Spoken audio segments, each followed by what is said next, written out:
Photoshop ছাড়াই কোনো ছবির ব্যাকগ্রাউন্ড রিমুভ করতে হলে আপনারা আপনাদের ফোন অথবা কম্পিউটারে যে কোনো ব্রাউজার ওপেন করে ওখানে টাইপ করুন remove.pg।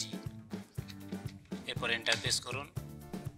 পর এই আপলোড ইমেজে ক্লিক করে আপনি যে ছবিটি থেকে ব্যাকগ্রাউন্ড রিমুভ করতে চান সেটি সিলেক্ট করুন। আমি এটি সিলেক্ট করে ওপেন বাটনে ক্লিক করছি। ব্যাকগ্রাউন্ড রিমুভ করছে, দেখুন ব্যাকগ্রাউন্ড এখন রিমুভ হয়ে গেছে।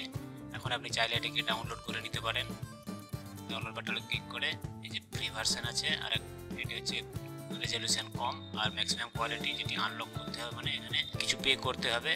আপনি চাইলে ফ্রি ভার্সন ডাউনলোড করে নিতে পারেন। এছাড়াও এটাতে এখনও অন্যান্য কিছু কাজ করতে পারেন। এই যে প্লাস বাটনে ক্লিক করে আপনি ব্যাকগ্রাউন্ড এখানে অ্যাড করতে পারেন। এখানে কিছু ফটো সেট করা আছে, এগুলো আপনি চাইলে এখান থেকে দিতে পারেন। আমি এখন এটা দিয়ে দেখছি, আপনি চাইলে এটাকে সেট করতে পারেন। এটা দিয়ে দেখছি, এটা এরকম আপনি আপনার কোনটা ভালো ফিট করছে এরকম দিয়ে দেখবেন। আমি আপাতত এটা দিয়ে রাখছি। আপনি চাইলে ব্যাকগ্রাউন্ডে সিঙ্গেল কালারও দিতে পারেন। তার জন্য ফটোর পাশে যে কালার আছে এখানে ক্লিক করবেন, এখানে যে সব কালার আছে সেখান থেকে দিয়ে দেখতে পারেন কোনটা আপনার পছন্দ। এর বাইরে যদি আরও কালার চান তাহলে এখানে ক্লিক করে এখানে যেসব কালার আছে সেগুলোও দিতে পারেন, অথবা আপনি কালার তৈরি করেও নিতে পারেন। দিয়ে ওকে করুন, এটা সেট হয়ে যাবে। আমি এখন এটা রাখছি।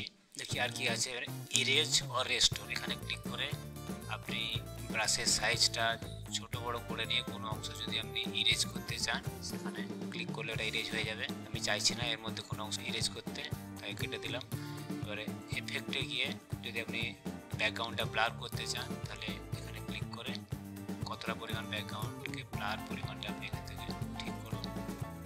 ঝোঁকে দেখাচ্ছে। আর যদি ব্লার করতে চান তাহলে ব্যাকগ্রাউন্ড ব্লার হয়ে গেছে। আমি ব্লার করছি না।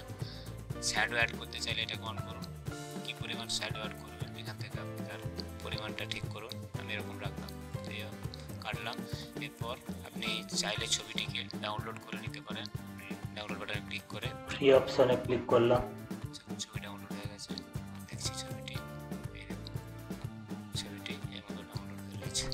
তাহলে দেখছেন কিভাবে এআই দিয়ে ফটোশপ ছাড়াই যে কোনো ছবির ব্যাকগ্রাউন্ড খুব সুন্দরভাবে রিমুভ করা যায়।